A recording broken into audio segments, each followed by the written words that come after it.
তারেক রহমান, লুৎফুজ্জামান বাবর সহ ২১শে August grenade হামলা মামলায় মৃত্যুদণ্ড ও যাবজ্জীবন পাওয়া সব আসামিকে খালাস দিয়েছে আদালত।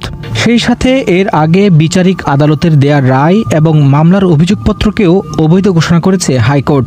আসামিদের ডেথ রেফারেন্স ও আপিলের উপর শুনানি শেষে ১ ডিসেম্বর এই রায় দেন আদালত।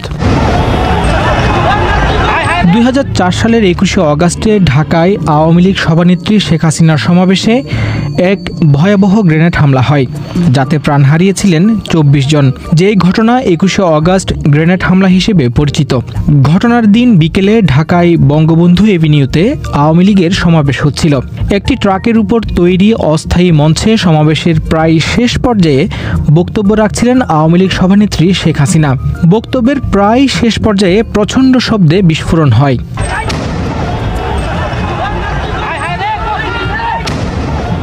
সেই দিনের সেই গ্রেনেড হামলায় আওয়ামী লীগের তৎকালীন মহিলা বিষয়ক সম্পাদক ও প্রয়াত রাষ্ট্রপতি জিল্লুর রহমানের স্ত্রী আইবি রহমান সহ ২৪ জন নিহত হন, আহত হন কয়েকশো জন। তাৎক্ষণিক প্রতিক্রিয়াতে তখন বিবিসি বাংলাকে শেখ হাসিনা তার প্রতিক্রিয়াও দিয়েছিলেন। আমার বক্তব্য শেষ হওয়ার সাথে সাথে ঠিক যে মুহূর্তে আমি সিঁড়ি দিয়ে নেমে গাড়িতে উঠবো, ওই মুহূর্তে ওই জায়গাটাই তারা টার্গেট করেছিল। পরপর প্রায় ৮-১০টা বোমা মানে গ্রেনেড ফাটে। এখনো ওখানে ২-৩টা গ্রেনেড পড়ে আছে যেগুলি ফাটেনি।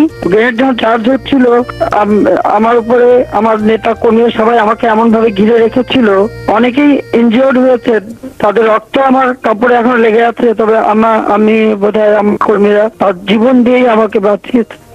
গ্রেনেড হামলার ঘটনায় পরদিন মতিঝিল থানার উপপরিদর্শক ফারুক আহমেদ বাদী হয়ে মামলা করেন। প্রথমে মামলাটির তদন্ত শুরু করে থানা পুলিশ, পরে এটি সিআইডির কাছে হস্তান্তর করা হয়। ২০০৪ সালে বিচারপতি মোহাম্মদ জয়নুল আবেদিনকে চেয়ারম্যান করে ১ সদস্যের বিচার বিভাগীয় তদন্ত কমিশন গঠন করে সরকার। ১ মাস ১০ দিনের মাথায় সরকারের কাছে ১৬২ পৃষ্ঠার তদন্ত প্রতিবেদন জমা দেয় ওই কমিশন। বলা হয় ওই ঘটনায় একটি শক্তিশালী বিদেশি গোয়েন্দা সংস্থা জড়িত ছিল, যদিও সেই প্রতিবেদনে বিদেশি শক্তি বলতে কোনো দেশের নাম বলা হয়নি।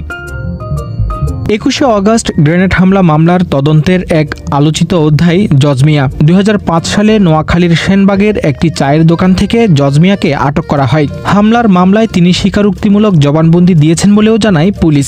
পরে গণমাধ্যমে ফাঁস হয় যে জজমিয়ার বিষয়টি পুলিশের সাজানো, যা নিয়ে তীব্র সমালোচনা হয়। ঘটনা প্রবাহের পর ২০০৮ সালে জজমিয়াকে আসামির তালিকা থেকে বাদ দেওয়া হয় এবং ২০০৯ সালে মুক্তি পান জজমিয়া। দীর্ঘ তদন্ত শেষে ২০০৮ সালে মুফতি হান্নান সহ ২২ জনের বিরুদ্ধে অভিযোগপত্র দেন সিআইডির জ্যেষ্ঠ এসপি ফজলুল কবির।